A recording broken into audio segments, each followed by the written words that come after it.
اوعكم هاي الأكلة تاكلوها وانتوا واقفين. أول خطوة عنا هون 2 باذنجان 3 بندورة. بنخزق الباذنجان لأنه بدنا نحطه بالفرن. البندورة فيش حاجة نخزقها. الفرن حم فوق وتحت على درجة حرارة 180. هون بعد ما نغسلنا شوية بقدونس بدنا هون نفرمهن بطريقة اللي نطلع العصارة منهن.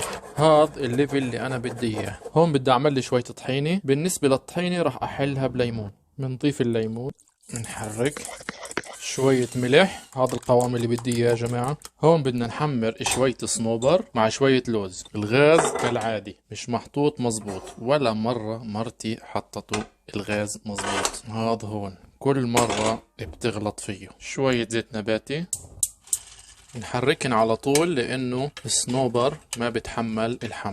هيك جهزت معانا. ضل علي اقسم خبز التورتة. هيك بدي انا شقف التورتة.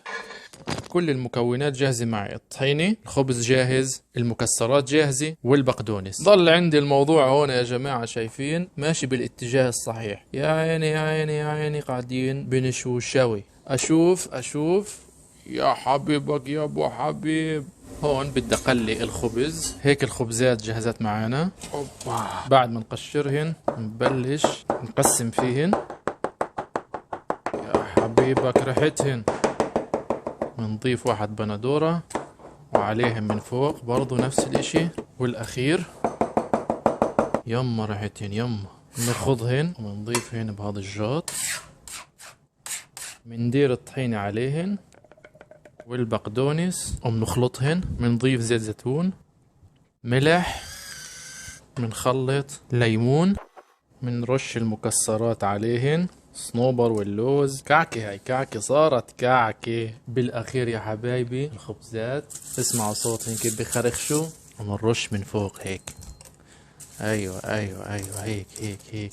يا حبيبك يا ابو حبيب. تخسروا اذا ما بتعملوها برمضان. هيك الاكلة جاهزة معانا. شوفوا يا جماعة الخير، إذا عملتوا هاي الأكلة كان عندكم حدا معزوم وأكل منها، مستحيل ما يسألش شو المكونات تاعونها، لأنها طعمتها كثير زاكي. أنا أكلتها مع المشاوي كثير زاكي، فأنا مش صابر يا جماعة حتى أتذوق هذا الإشي الرائع. بسم الله الرحمن الرحيم.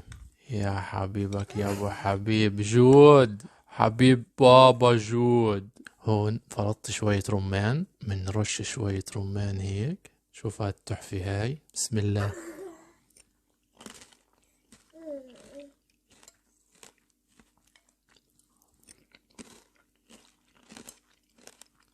الله أكبر.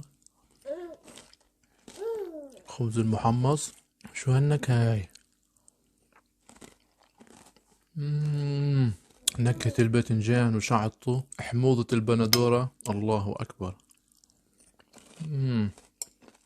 راح تتعودوا عليها وتشتاقوا لها. زي ما حكيتلكوا بتقدروا تعملوها مع كثير أكلات، صدقوني لحالها بتكفي قد ما هي زاكي ومغذية. اوعكم هاي الأكلة تاكلوها وانتوا واقفين، ولازم تاكلوها وانتوا قاعدين أحسن لتدوخوا.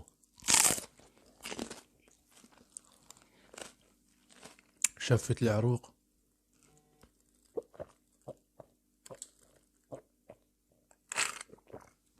الله، بترد الروح كاسة الرمان هاي. رمضان كريم يا جماعة، ينعاد علينا وعليكم بالصحة والعافية، وإن شاء الله إنه بكون صيام مقبول من الجميع. وبشوفكم بكرة بفيديو جديد. السلام عليكم.